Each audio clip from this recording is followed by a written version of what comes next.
Welcome to episode 14 of Paranormal Unwrapped with Krista Risa and Jack Roth. Krista's a channel for the Orion Council, teacher, and creatress. Jack is an investigative journalist, author, and award-winning filmmaker. In this segment, we're discussing the communication of gray ETs to quantum physicist Deep Prasad and Matilda O'Connell McElroy. Time for some interesting stories on higher intelligence, prison planet Earth history, and asking each other what we should do. Welcome, everyone. Welcome to the broadcast. Very cool topics. Krista, you are literally one with nature today. Oh, yes. My Buddha body of emanation is totally in alignment with the devic nature of this beautiful day where you are. You hear all the animals in the background. It's so relaxing, man. I want to take a nap right now. I love these birds. I don't know what he's just on the top of the tree calling out. It's like, who are you talking cool, to? Man. I love it. No, this is cool today because I remember what happened was I don't even know how I came across this story online, and then I sent it to you. I'm like, this is interesting. Might be something we want to talk about. And you kind of took with it and ran. So what we'll do today is I'll kind of talk to our listeners and describe the story that is we saw the story with this guy. And then you run with it because you did a whole bunch of research on the history of this kind of thing and what it means. So let's just, what I'll do first is let me just give a little background. So there's this guy. He's been called the future of tech, and his name is Deep Prasad, and it's Prasad. So people can look this up, Deep Prasad.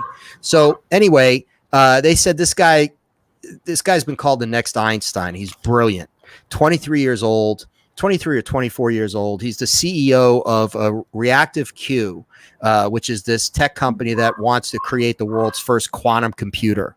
So he's a quantum physicist, amazingly intelligent. And he's always been interested in UFOs. And over the last year or two, I guess, started to kind of look into it from a technological standpoint. But what happened was, and this is where it gets real interesting, on Thanksgiving, this past Thanksgiving, and he sent this Twitter thread to people, and I'm not going to read the whole thing, but basically this is what it says. This is just the gist of it. On Thanksgiving, he was reluctant to send it. He said it's objectively not a good idea for him to write this, given that every scientist has a target on their back in the UFO community. So here he is, he's a tech CEO, and he didn't want to destroy his reputation or his future, but he felt like he needed to tell people this. So he had a life-changing experience happen in broad daylight. And I guess what he did was, he sent this out to people on Thanksgiving, but it actually happened earlier in the year in February. And it happened in broad daylight. And what he said would happen was all of a sudden he was paralyzed and he couldn't move. And he saw three entities in his room. And he's like, oh, my God, what's going on? He thought he was hallucinating.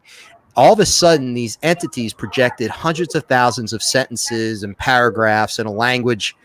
He said that he described it as a language that looked somewhere between Japanese and Egyptian hieroglyphics. And he was terrified. He couldn't move. But all of a sudden, he started to find it really interesting what was coming to him, that these images that were coming to him and this information.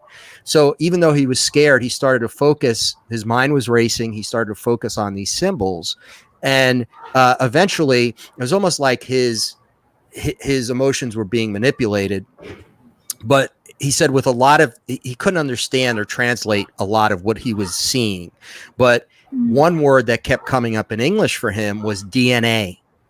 So he thought, well, they must understand English, but they chose not to. This was the one word they really wanted him to understand. And he started to feel nauseous when he tried to get up. He was totally like stuck in this paralyzed state where all this information was being downloaded to him. So long story short, this happens to him. He's downloaded with all this information. And here's a guy who's a quantum physicist. So now he's a guy like that is, you know, he needs to find out more. So he really started to dig into more about what this meant, the idea of ETs. He says his belief in God changed instantly. He was an atheist, and now he became a lot more spiritual almost overnight. And so now he's doing more in this, and he's just doing as much research as he can. And being a scientist, he wants to find tangible proof, right? But I think that the stuff that was downloaded to him is important. And if you look him up, you'll see some of his drawings that he drew from that information. It reminded me a lot of the Stan Romanek story, because this guy, he drew what the ETs look like. He started to draw some of the information they were giving him, even though he didn't understand it. And he described these beings in detail. So I just thought it was fascinating, because this guy was a quantum physicist. So we talked about this briefly, but then you, Krista, said, you know what? Yeah, this is something that I've heard of before. And go ahead, tell that this is great stuff. The first person this reminded me of is Tracy Taylor, one of the first starseeds to come out publicly, who was interviewed by Mary Rodwell. She's an amazing person. She had a hard time, you know, it's understandable. And I'm going to explain why in this next story, why people are so reluctant. But at the same time, well, I'll explain that, but she got psychologically evaluated, you know, for making artwork, and she was totally normal. She actually experienced being taken to some underground base from like Australia to England, and they couldn't find it. Like there's no evidence when you get the sort of download of higher knowledge. But what she got were symbols from the pyramid, I believe. It must have been connected to the entity Heru or Horus, which some people say is same entity as Christ. But she got really intricate downloads, and I finally found after 5 years that some of the symbols I would get repeatedly were found. I saw those symbols. I took a picture of a sarcophagus at the Met for some reason in the Egypt section in New York City, and I noticed that the symbols were the same symbols I was getting representing eighth dimensional Andromedan intelligence. And also when I was decoding some of the information they were giving in my book, Galactic Symbols from the Ninth Dimension, I contrasted it with Japanese. And in the story, I found that one of the linguists who helped Matilda McElroy communicate better with the Gray was a Japanese language expert. So that was also fascinating. Why is this, and why ancient Egypt? Well, one of the last expeditions of the Greys from this place called the Domain, which I'll talk about shortly, it was about 5,000 years ago. So around the time of the ancient Egyptians, they had more contact. There was a what do you call it, a mission to come here to Earth. So the information that come from them happens so quickly because it turns out that they communicate telepathically and with complex symbols. So in order for them to communicate in English, they have to learn the English language. Was there something you wanted to add to the story before I continue? No, I just find it all fascinating, and it just reminds me of other people, right? And the whole idea that the Japanese and the hieroglyphics and the symbols and what they look like and all that, and also to the fact that they're Greys. This guy Deep describes them as Greys, so I find that interesting that it all ties together. Definitely. Matilda O'Donnell McElroy. It's interesting. We mentioned the Irish Revolution before, and O'Donnell. Sorry, that was O'Connell. This is O'Donnell. Never mind. She was a flight nurse in the 509th Bomb Squad in Roswell, New Mexico. And this story was released about a month prior to her death. So she was an old lady, obviously sworn into secrecy by the government, and released the story right before she died in her early 90s. And what happened was July 10th in 1947 in Roswell, New Mexico, this lady that was the flight nurse was the only person that one of the captured Roswell extraterrestrials would communicate with. And there's many different types of gray-looking beings, but for the sake of this story, it turns out that this is more of a sort of a robot doll suit that beings of higher consciousness will use when they do interdimensional space travel. So when this being was captured, they explained, they were obviously questioned, and this being is telepathic and so could tell the hidden intentions of, those military men.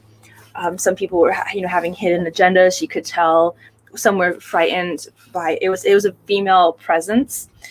And so she was 40 inches tall, large head, 3 fingers on each hand and foot, thin arms and legs, really big eyes, which could see particles and waves beyond our physical light spectrum. The being's name is Airl, AIRL, and they learned English. They were not a sexual being, but had feminine energy. They were a pilot, engineer, officer, but also creator, mother, and source. So they spoke in sort of one-word sentences, like when they were asked what God is, and what are spirit, and it would call spirits is-bees, because God is just being, like eternally, forever. And this being is really, really old, like millions of years old. This being.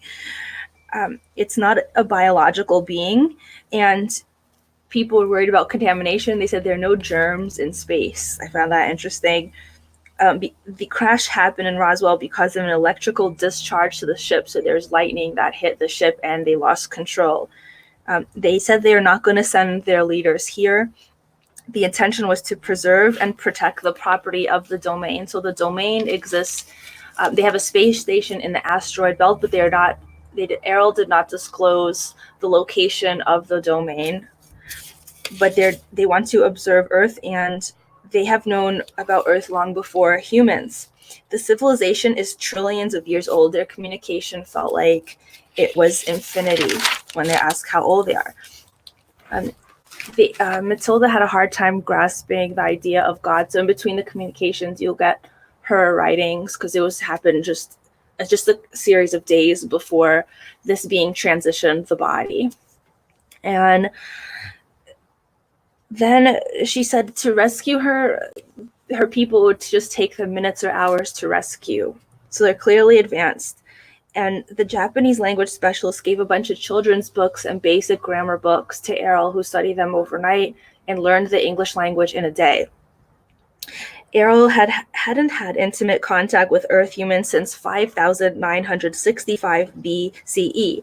She knew 347 languages, but not English. The last language she used here on our planet was the Sanskrit language of the Vedic hymns. She was sent here to investigate the loss of a domain base in the Himalayan mountains, where a battalion disappeared. People, thousands of years ago, saw Vimanas, and she was there to interrogate them. Several million years ago, Airl was an investigation, data evaluation, and program development officer for the domain. Now, in Star Wars, we have the Empire, right? That's like Darth Vader and so on. Well, in this interview, which is 9 parts, you can just check it on YouTube after the show today, it has a huge correlation with Star Wars. And turned out the domain is just really, really, was pretty evil. And it is very similar to the Anunnaki story, which Jack and I will talk about in a future episode. But the old and just to add one thing real quick, and this happened at Roswell in 1947. So this was before Star Wars came out, well before Star Wars came out. Yes. So, and Matilda. So just a quick question for you. Matilda has since passed away, correct? She's no longer Correct. Alive. Okay. Correct. Okay. All right. So apparently what has happened in our local part of the universe is there's this corrupt society called the Domain. And of course, she explains that history is written from the capturer's point of view, but the Domain has created, long story short, the Domain has created this reincarnational sort of soul trap. And I interviewed a guy called Byington Sims. He's an elder who had an OBE, and he saw that net. And a lot of people don't want to believe this. I didn't want to believe this. However, so many people have been talking about it, and it's basically, it's this soul trap that is like an electric grid that when you go through there, an Isby or your spirit soul or whatever, your reincarnational self, whether that's astral or spiritual self, is it goes through this electrical grid and it forgets it's all its past incarnations. And so obviously there are ways around this, but the domain has been trying to figure out how to dismantle, since they've taken over the main bases and planets of the domain, who were just like really, really horrible. It's, keeping everyone oppressed. How to dismantle that system. So they've since then been taken out, but their grid has been remaining here. And long story short, Earth has been used for a very long time as a dumping ground for beings from other planets, and I'll tell you why. Can I ask you something? Mm-hmm. Yeah. Because when we talked about this grid, so the domain has since been eliminated. The domain has since been eliminated. Okay, but the grid kind of is still there. Yeah. So, it's like, it sounds like the Matrix to me. So, and I get real confused on that. So, like when we talk about the idea that so when we're actually looking at the sky, are we really looking at the sky, or are we looking at a matrix? No. This, what we see is real. However, higher beings can create holographic illusions. So when people are seeing through things, is maybe the part that they observed was illusionary. Like they had a base in the Himalayas that they would create a hologram around so people couldn't see the ships coming and going. Mm-hmm. So I don't think everything is fake. I think there's right. It's just pockets. But the fact that they can control our soul somehow is horrifying beyond belief. Yeah, that is horrifying. And so I was chatting with him. I was like, "How do we get through this?" And he was explaining that when to get through this thing, is you have to have a conscious awareness. I was like, really? Like, who's going to want to go through this thing with the danger that you could forget all your past lives? He's like, you need a knowledge and awareness of self, like opting out the airport scan, but you have to have the awareness to do it. So I think what's happening is we are retrieving more information about who we are, advancing in knowledge like science and humanities bit by bit, because most people here on Earth have totally lost memory of who they are. Well, so is it a question of being able to remember? Should we be able to remember all of our past lives, or should it be something that's kind of difficult to remember? So I guess that would be the question I have. Is it something that we should be able to remember? Yeah. Our past lives? If beings in this galaxy can remember themselves from millions of years ago, we can barely remember one past life. Yeah. Well, exactly. Right. And it's frustrating, right? Because there's something there are other stuff that you have experienced. But you have deja vu, or you have a very synchronistic experience with someone else, and you can't figure out, I know that person, but I know I've never met them, but I know them. Right. But we can't figure it out. We're always struggling. And I think that hinders our growth, because we're like, well, wait a minute.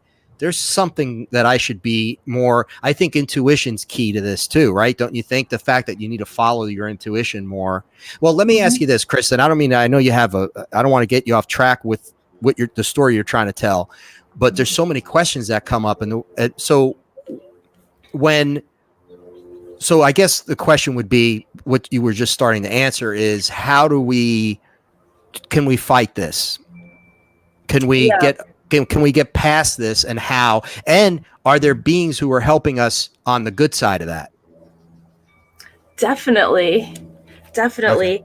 However, the history is really gruesome, but The good news is that we got out of the Dark Ages. So what happened in the Middle Ages in Europe, that's over now. But a lot of this is connected to this huge galactic storyline. And I believe what Ross said with the awareness, with the awareness, we can't get out of it. So if these beings in the domain can travel an interstellar speeds within minutes, is we can go very far in this galaxy. However, they're talking on such a huge level. We from Earth haven't even really gotten, or most people have no knowledge or awareness. We can't even get to, like, regular people can barely get to the moon or local planets.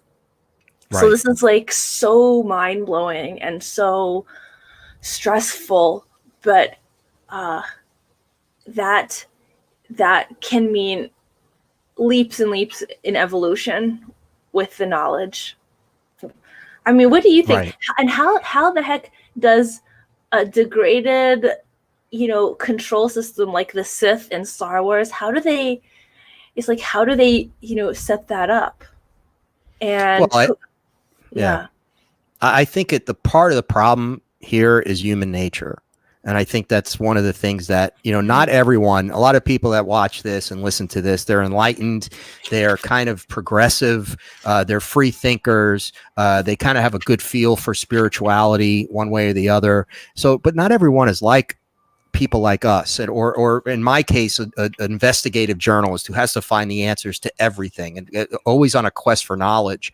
Most people don't care. And that makes it easy for people who would like to control our spiritual and evolutionary growth.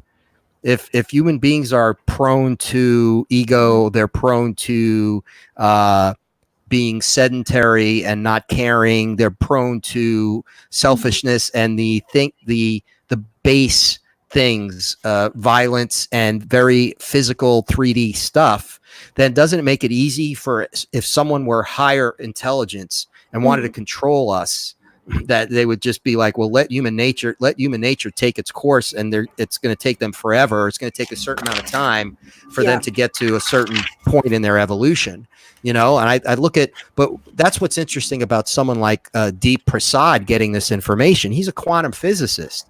So the guy's a brilliant guy. He's very intelligent. And now he's getting this information. He's being downloaded this information. Now, Matilda, you said she was a nurse. Was she a nurse? Yes. Oh, she was a nurse there at Roswell. Yeah.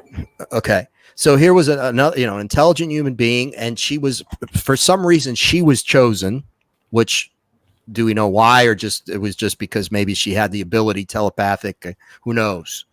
Right. And so there's certain people that are being downloaded this information.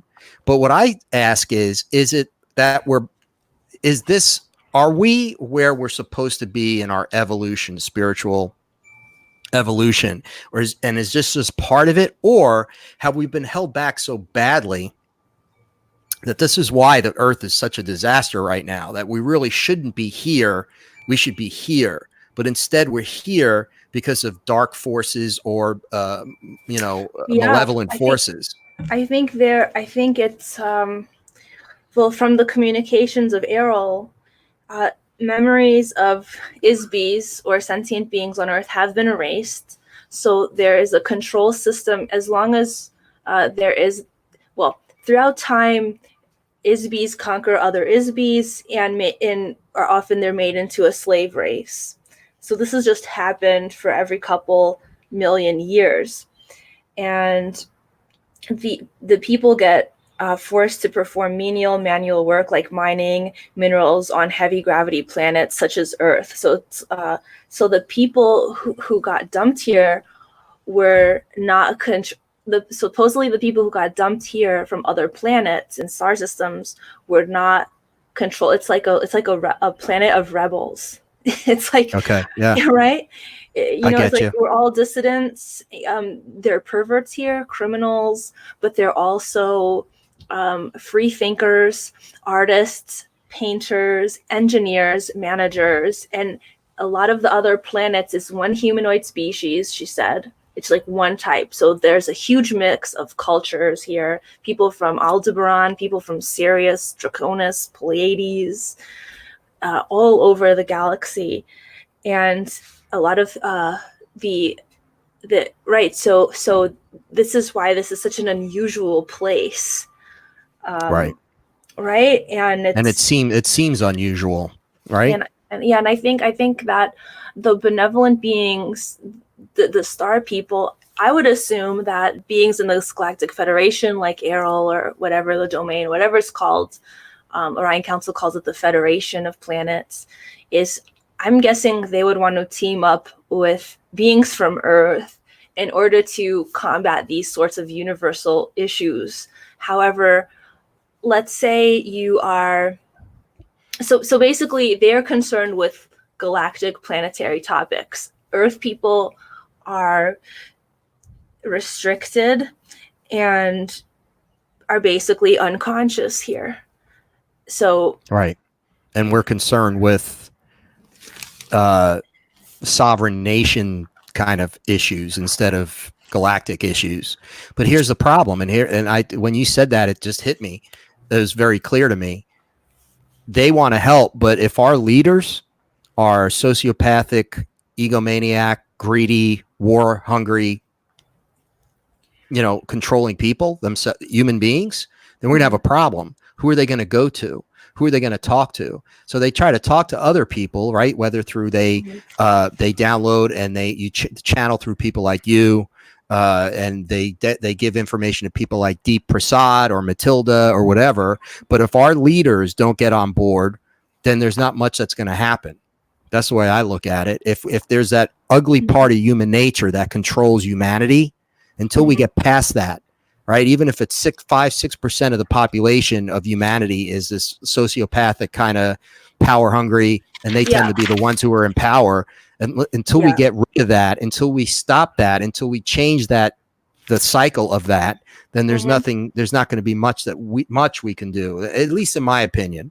Yeah, the interesting comment she made was that so as you know, Star Wars, there's a lot of Nazi Germany nuances in the Star Wars, clearly, but there are such sociopathic crazies, supposedly, that are now our leaders. They were so crazy. They were not that even that sort of Nazi German, like Roman template, could not apply to them. That's how uncontrollably out of whack they are.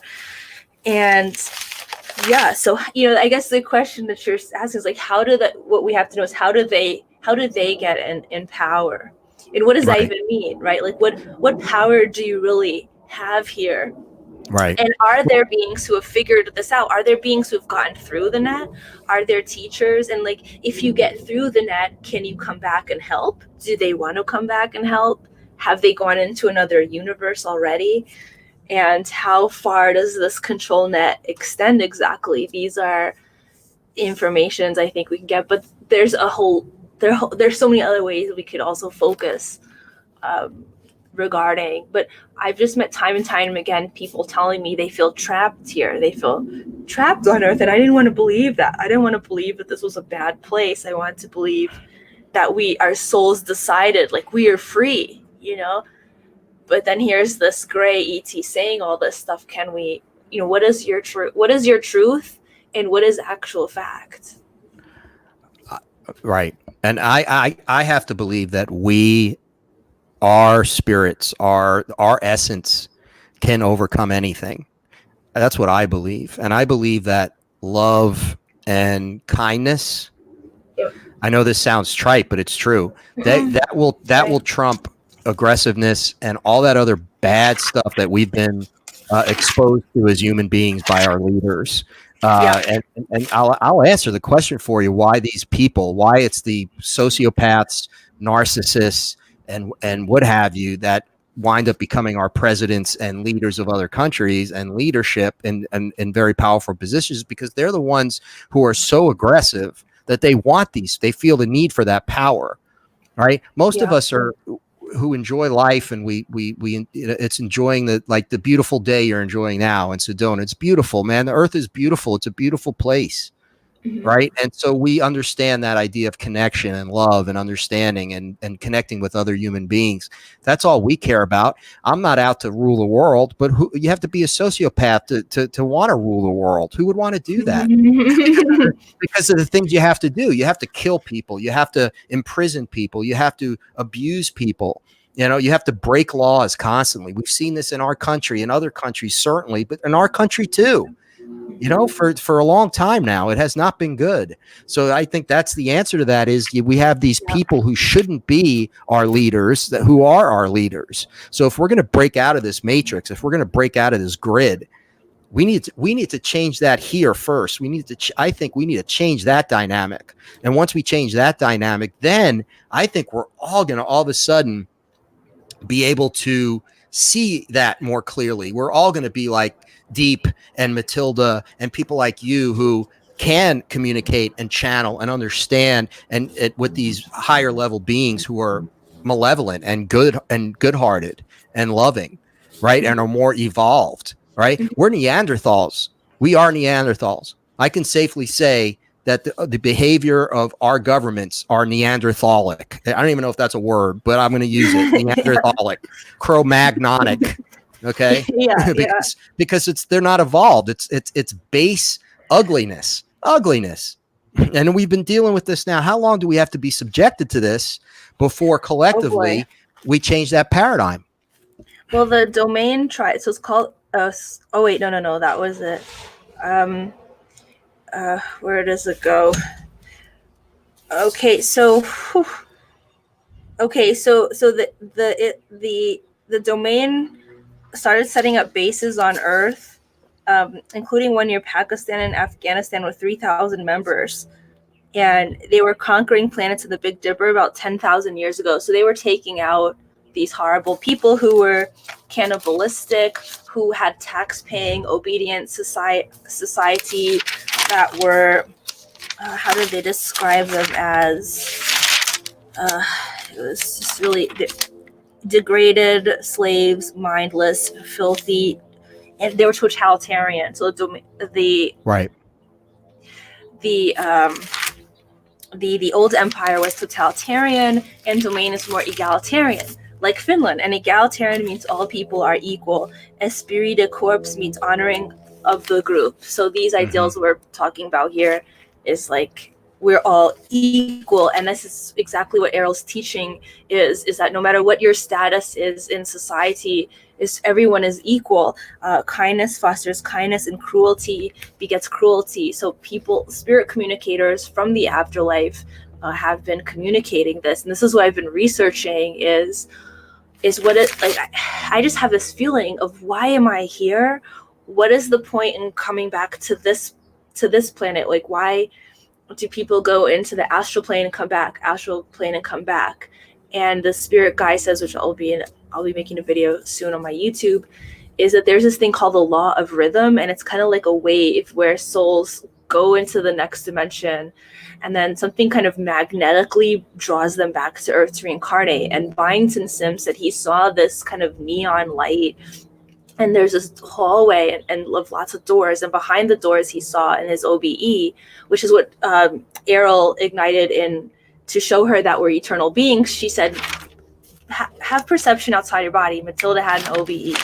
So with NDE, OBE, you're in your astral body outside your physical vessel. And Byington explained, he came back with a healing device because NDEs come back with abilities.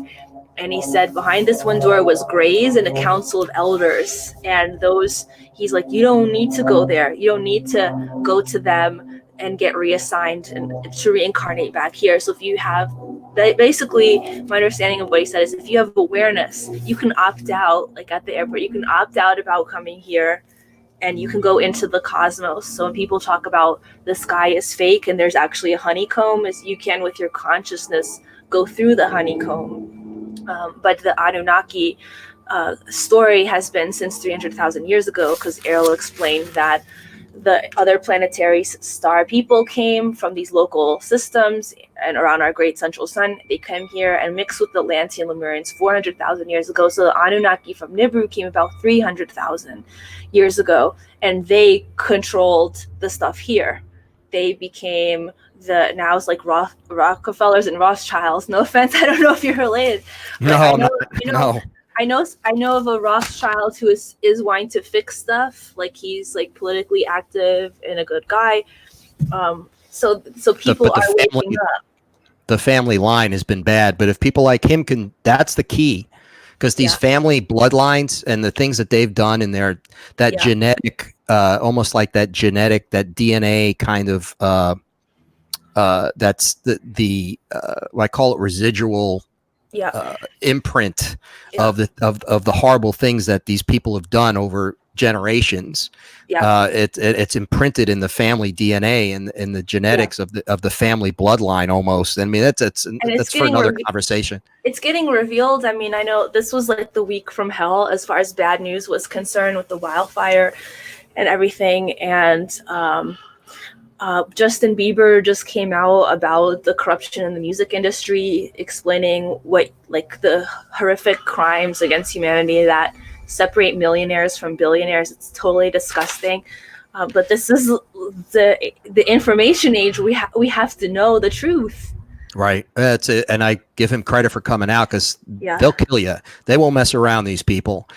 So for him to come out and say that, because I've heard the music industry is way worse than the movie industry. It is just full of the most horrible human beings you will ever meet in your life. I mean, and just very, like, I'm talking about pedophiles. I mean, there's just so much negative associated with that. So it makes you wonder, what makes someone a billionaire? What do you have to, you literally have to sell your soul to become that person? That's a different conversation, obviously, but maybe we can talk about that next time. But so interesting. This is all old empire stuff. Right. Now from these so the operations were for millions of years here, and open combat happened until 1235 AD. When the domain destroyed the last of the old empire craft. So that's really good news. Now, the ironic thing is I'm going to teach about a book, The Letters of the Afterlife, from 1914. But in 1914, an old empire base was accidentally discovered when a domain officer took over the body of the Archduke of Austria to gather current information. So he was a walk-in. And so these beings from the domain, like who are in the gray bodies, they can just come in and take over a vessel here for these higher purposes. But because of the political situation, the Archduke, he was killed. They discovered the electronic force field controlling the galaxy. So this is in the galaxy, right? And that includes Earth. So I'm hoping that this control net is not in other galaxies. So I didn't get a clear sense of how big this control net is, because I didn't watch the rest of the thingy, but it explains how everything intertwines into our current political system. But the point is that there's a system that's fighting this. Like there's huge, and so it makes you wonder, like, why can't they just fix everything overnight? Right. It's like, no, go ahead. That idea of a war behind the scenes for our souls, right? I mean, this is, well, let me ask you this first. So this Matilda woman actually wrote a book, right? And so people can get their hands on this book. Yes. And they can read paperback. Oh, okay. Free PDF online. What's it called? It's called Alien Interview with Matilda O'Donnell McElroy. Free PDF. Yeah. Go to YouTube, type it in. They have several playlists of it. This is all out there. Okay, good. Oh, that's great. Yeah. And so this is why I'm thinking, right? If they're more advanced beings that kind of run shit here, then what is the purpose of, for instance, all the problems not getting solved overnight? What this tells me is that the more advanced benevolent beings last millions of years. And this is just one issue in our galaxy. So it's like not all hope is lost. It feels like all hope is lost, but it's an attempt from underdeveloped bad guys to mess stuff up. Right. Right? Like you can't take out a millions-year-old ancient benevolent consciousness. You know. Right. And I would and I tend to feel, agree with that. yeah, and people like yourselves, we're here as a ground crew. We're doing the fine-tuning, fixing work, like oiling the nuts and bolts, maintenance work, cleanup work, but it's interplanetary. And so I feel personally my job here, and part of the reincarnational control supposedly was to make you forget all your memories. It's like electric shock therapy. It makes you more compliant. You forget your identity, and you get post-hypnotic suggestions to return to the base after the body dies, to return again. So the point is to keep people here forever, like keep people unconscious here forever. So if you feel like you're a galactic being, it sounds horrible, right? It's like being on timeout for millions of years. If you feel you're a galactic being, you probably are. You probably from another constellation. For some reason, you're here to help, or you got trapped. And that's like the ongoing story. Is the domain learned that the old empire has been using Earth for prison planet perhaps millions of years. So when the body of the Isby dies, they depart from the body, are detected by the force screen, ordered by hypnotic command to return to the light. The idea of heaven and the afterlife are part of the hypnotic suggestion, part of the treachery, which makes the whole mechanisms work. After the memory is erased, they're commanded hypnotically to report back to Earth as if they were on a secret mission, told they have a special purpose of being on Earth, but of course there's no purpose in being in a prison. This is just what they said. The undesirables were sentenced to Earth, classified by the old empire, were made untouchable, like we see in the caste system in India. A, vicious criminals like sexual perverts were sent here. B, beings unwilling to do productive work. C, political prisoners. D, non-compliant free thinkers or revolutionaries who make trouble for the governments of the various planets of the old empire. E, military who went against the old empire were shipped to Earth. So untouchables included artists, painters, singers, musicians, writers, actors, performers of every kind, also intellectuals, inventors, geniuses in every field, skilled managers. So this is why Earth has more artists per capita than any other planet in the old empire. So I think that this is a gentle, like, reconnaissance mission now, is of a remembering, because consciousness is so fragile here. Like, and the damage, that's why I feel that for the conscious sentient beings who have a lot of energy and are wanting to fix stuff here, so we have to be also compassionate towards those who have been so disrupted by whatever was set up here to corrupt them. Is like, if you have the conscious awareness of yourself, is out of love, you've come here, you may be a quote unquote ascended being, and has nothing to do with Messiah complex. That's totally different. The Messiah complex, where you think you're better than everyone here to save the world, which you can't do. One person can't save the whole world, but individuals can advance in their awareness and overcome these sorts of things. However, if you're a spiritual person, you're living in this privileged society, you have a job and responsibility to other humans, and I feel that's what we're teaching here in our unique way. That's very well put. Yeah. You know, and I wonder, like, okay, so Krista, after doing all this research, right, what do you think? Do you think this is true, or do you think some of it's true, or do you think that the essence of what is being said is true? I mean, what is your basic? I mean, because here now, I'll go back to the fact that you channel. Okay, so what do you find out from your peeps?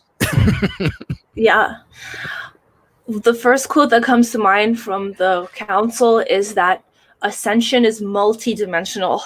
So and this is what the ancient scriptures, the Vedas, the Tibetan, this stuff was hidden in their base was in the Himalayas. So you have to look, why were there scrolls in Tibet in the mountains?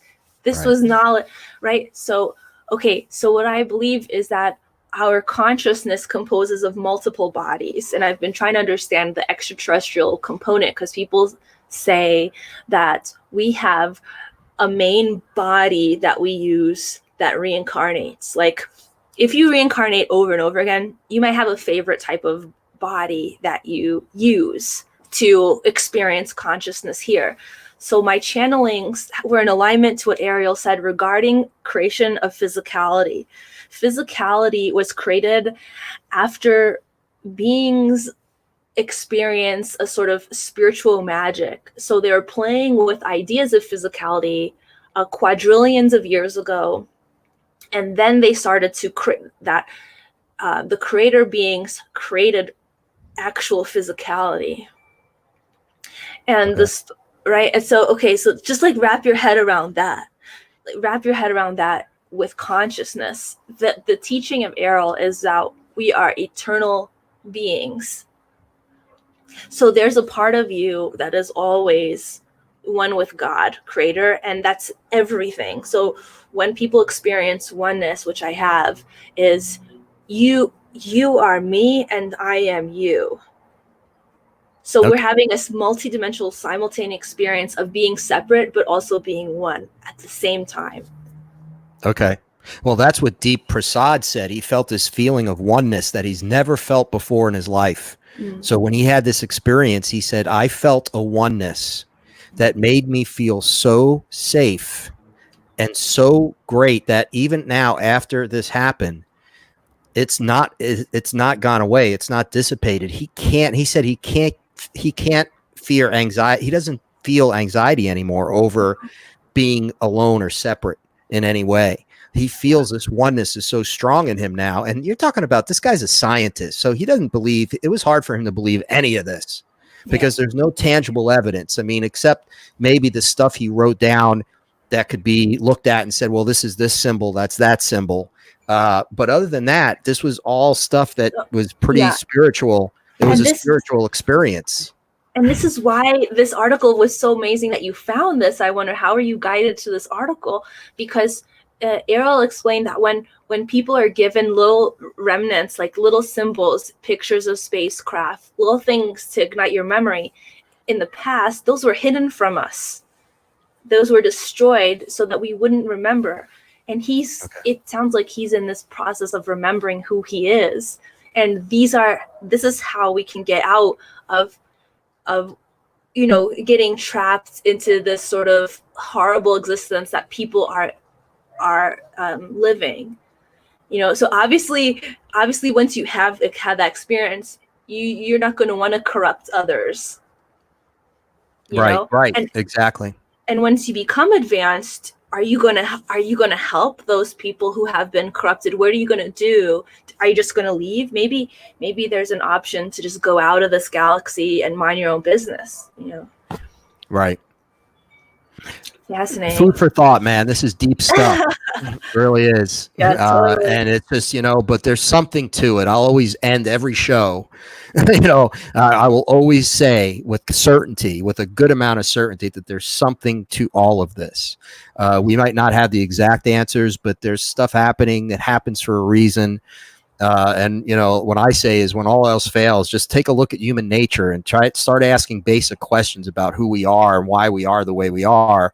And there's a lot that we are learning and need to know, and we're growing. We're constantly growing, but I think the reality of life is that nothing is for free. Like, you have to fight for freedom. You have to fight for, understanding.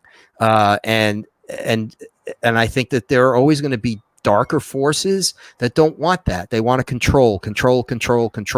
Because even though ETs, people don't realize ETs are from other planets, they evolved a certain way.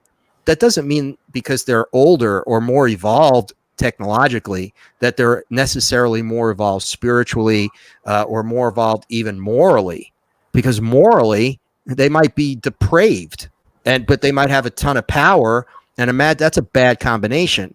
So they're trying to control all these other civilizations. That's why Star Wars, I think, it resonated with people, right? Because it was like, there is the evil empire out there. Somewhere there's an evil empire. Mm-hmm. And we are, people like us, I look as the rebels, right? As Obi-Wan and Luke Skywalker, and the people who are trying to fight that.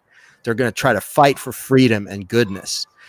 that's why Star Wars was such a great, it resonated with so many human beings, because it's a basic story of being, of existence, is that right. And then I think people, that's why it resonates with people, because there is something to be said. People feel a draw to, I got to do good in this life, I want to help other people. And then there are people, for whatever reason, are like, I need to control other people, I need to have power over other people, I need to be powerful because I'm insecure and I had a bad childhood and my mother beat me and she didn't love me, therefore I'm going to be an asshole. And I hate that, but that's what people are like that. And you have to make a choice somewhere along the line. It says, am I going to do good in this world, or am I going to do bad in this world? Yeah. And when you say fight, I think of willpower, and there's information about how to use your will correctly. And so the control system remains as it is because they have us distracted and fighting each other.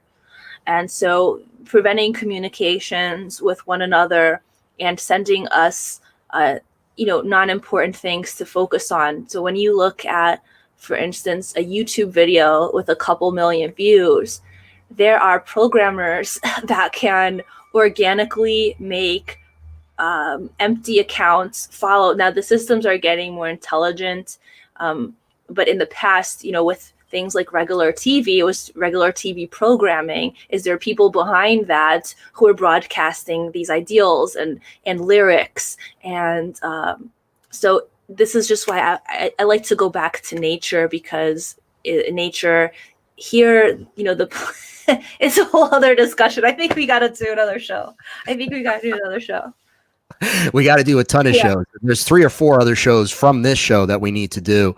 But just so I want people to understand too, something that we're lining up guests. We have some good connections, and we've been focusing on these shorter form live shows, so we can just have interesting conversations, and we want to try to get people involved from the standpoint of get them thinking. But I would love to get Deep Prasad on the show. And we have some people who know a lot of people who know people, and we will be getting some very interesting people on this show to do some longer form interviews like we did with Vivian and like we did with Miguel. So I just wanted people to understand that as well. But there's always so many interesting topics and so many things to talk about that, we can go on and on forever. But this was good. I think that Krista, and good job on the research, man, because there's a lot there. Yeah, you too. Good job on pulling up that article. You guys can find him on Twitter. He has a photo with Michio Kaku. And I'm sure, like us, he's trying to figure out, why is this happening? What's this communications for? You guys can check out my Instagram at Galactic Fairy. I have posted sort of guidance and thoughts on how to handle the processing of these templates, not to get too preoccupied. Check the latest video. Want to know more about the afterlife? I have an online course available. And as always, check out J3 Films Extraordinary, The Seeding, Stan Romanek story, incredible documentaries. And we'll see you guys in the next episode. Click like, comment, and subscribe. Peace.